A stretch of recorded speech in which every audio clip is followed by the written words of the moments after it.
BSP ने लोकसभा चुनाव के लिए स्टार प्रचारकों के नाम की लिस्ट जारी की। मायावती, आकाश आनंद और सतीश चंद्र मिश्रा करेंगे चुनावी प्रचार। मध्य प्रदेश के सीएम मोहन यादव ने राहुल गांधी पर साधा निशाना। कहा, राहुल पर कौन करता है विश्वास, उनकी अपनी पार्टी उन्हें नहीं करती स्वीकार। राहुल की बात तो भरोसा कौन करता है। राहुल जो बोलते हैं उसमें कोई तथ्य होता नहीं, न गंभीरता होती है।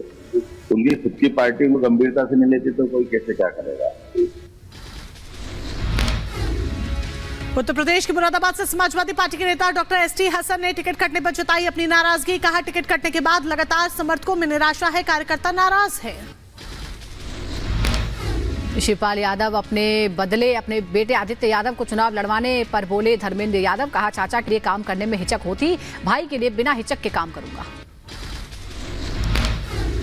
केंद्रीय मंत्री अनुराग ठाकुर ने विपक्ष पर निशाना साधा। कहा, भ्रष्टाचारी एक मंच पर एकत्रित हो रहे हैं। अभी 4 भ्रष्टाचारी जेल गए हैं, 2 और जाने हैं। यूपी सरकार में मंत्री सुरेश कुमार खन्ना का विपक्षी गठबंधन पर बड़ा हमला। कहा, सब मिलकर मोदी को हटाना चाहते हैं, विपक्षी नेताओं की सोच आपस में नहीं मिलती। मध्य प्रदेश के जबलपुर में कैलाश विजयवर्गीय ने एनडीए की जीत का दावा किया है। कहा, अब की बार 405 छिंदवाड़ा भी जीतेंगे। प्रकाश आंबेडकर ने बारामती सीट पर सुप्रिया सूले को अपना समर्थन दिया। प्रकाश आंबेडकर ने अपनी पार्टी का उम्मीदवार नहीं उतारा। उत्तर प्रदेश के लखीमपुर खीरी से बीजेपी प्रत्याशी अजय मिश्र टेनी ने इंडी गठबंधन पर निशाना साधा है। कहा, इंडी गठबंधन के सभी नेता भ्रष्टाचार में लिप्त हैं।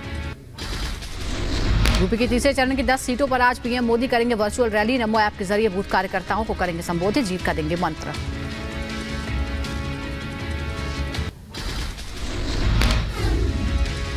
आज गृह मंत्री अमित शाह का मुजफ्फरनगर का दौरा। बीजेपी प्रत्याशी संजीव बालियान के पक्ष में करेंगे जनसभा। आरएलडी प्रमुख जयंत चौधरी भी सभा में रहेंगे मौजूद।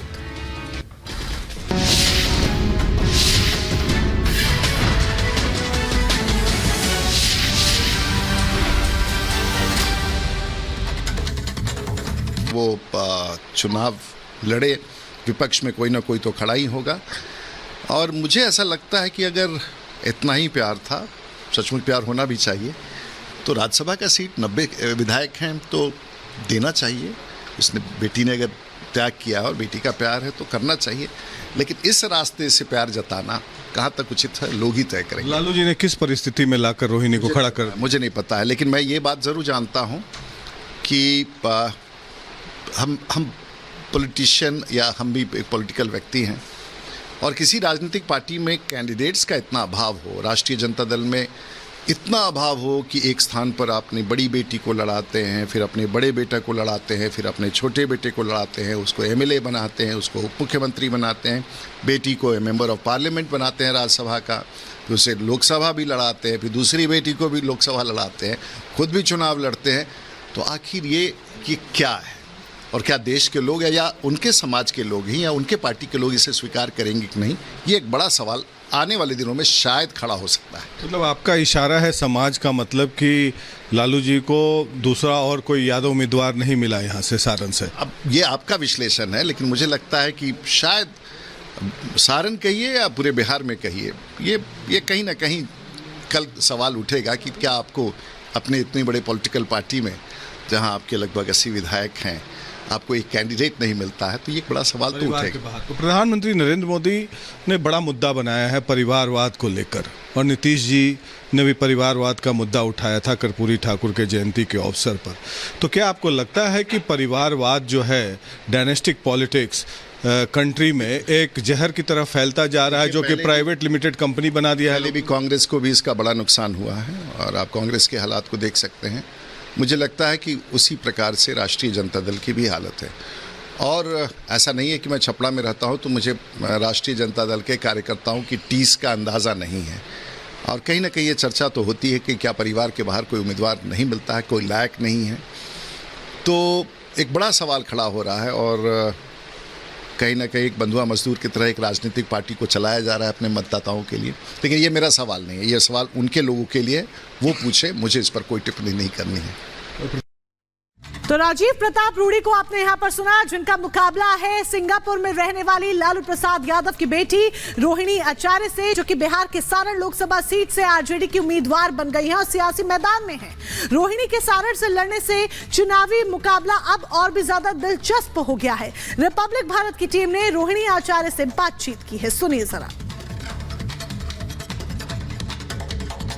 हमारे साथ मौजूद हैं रोहिणी आचार्य, जो कि सारण से राजीव प्रताप रूडी के खिलाफ चुनाव लड़ रही है, जनता का अभिवादन कर रही। आप राजीव प्रताप रूडी के खिलाफ हैं, क्या आशान्वित हैं कि आप चुनाव में सक्सेसफुल हो जाएंगी? नहीं, मेरे लिए तो मेरी जनता लड़ाई कर रही है। हाँ जी, मेरे लिए मेरी जनता लड़ाई कर रही है। मेरे आगे राजीव प्रताप रूडी जी मेरे अभिभावक, मीडिया पे भी काफी एक्टिव रही। राजीव प्रताप रूडी जी मेरे अभिभावक हैं। हम उनसे आशीर्वाद मांगते हैं कि चाचा हमको विजयी भव का आशीर्वाद दीजिए। हम अपना संस्कार नहीं भूले हैं, सबको प्रणाम करते हैं। आपको क्या लगता है रूडी जी ने क्या ऐसा काम नहीं किया है जो आप आगे चल के यहाँ के क्षेत्र जनता इतना गिना रही है ना, जो योजना मेरे पापा ने दिलवाया था वही योजना है। उसके बाद से राजीव प्रताप रूडी अंकल ने क्या नया योजना निकाला है? क्या हुआ? मढ़ौरा का ये चीनी फैक्ट्री वाला का क्या हुआ? लालू जी भी यहाँ से कई बार प्रतिनिधित्व किए हैं, तो क्या आपको लगता है कि उनके विरासत को आप आगे बढ़ा पाएंगे? क्योंकि लालू जी के बाद आपके परिवार से यहाँ पर कोई चुनाव जीत नहीं पाया। राबड़ी देवी भी लालू जी की विरासत स्लो कर दो। लालू जी की विरासत पूरी बिहार की जनता है। मुझे पूरा विश्वास है कि बिहार की जनता लालू जी की विरासत को आगे सदियों तक बढ़ाते रहेगी। आप सिंगापुर से यहाँ रहने आ गई हैं, वापस यहाँ पर रहेंगी? हाँ, तो सिंगापुर में जहाँ पति काम करेगा वही ना पत्नी रहती है। हाँ, आपकी बीवी आपको छोड़ करके तो कहीं और नहीं चली जाएगी। पति मेरे वहाँ काम करते थे। मैं एक किसी की बीवी हूँ, किसी की माँ हूँ, हाँ, किसी की बहू हूँ, तो मेरी जिम्मेदारियाँ थी। नहीं तो मैं तो राजनीति में मैं चाहो तो। आप ये माइक पकड़ के आप क्या संदेश देना चाहेंगे सारण के लोगों से? सारण के लोगों को मैं यही संदेश दे रही हूँ कि आज आपने जो मुझे इतना प्यार दिया, अपनी बेटी की तरह मुझे माना, इतना प्यार सम्मान दिया, मैं तहे दिल से आप लोगों का शुक्रिया करती हूँ। और मैं बहुत खुश हूँ कि ऐसा आशीर्वाद प्यार आपने मेरे पिताजी को दिया। वैसा ही मैं इच्छा लेकर के आई थी कि मुझे भी सारण की धरती, सारण के लोग मुझे भी गले लगाएंगे। काफी जन सैलाब यहाँ पर उमड़ पड़ा है आपके पिताजी के कारण। पिताजी का किया हुआ काम के कारण, पिताजी के कारण नहीं, पिताजी के द्वारा किया हुआ काम के कारण इतना जन समूह मुझे प्यार कर रहा है, इतना दूर। और मैंने जो काम किया तो हर एक विरोधी, यहाँ तक कि आप भी चाहते होंगे कि आपकी भी बेटी हो तो रोहिणी आचार्य जैसी हो।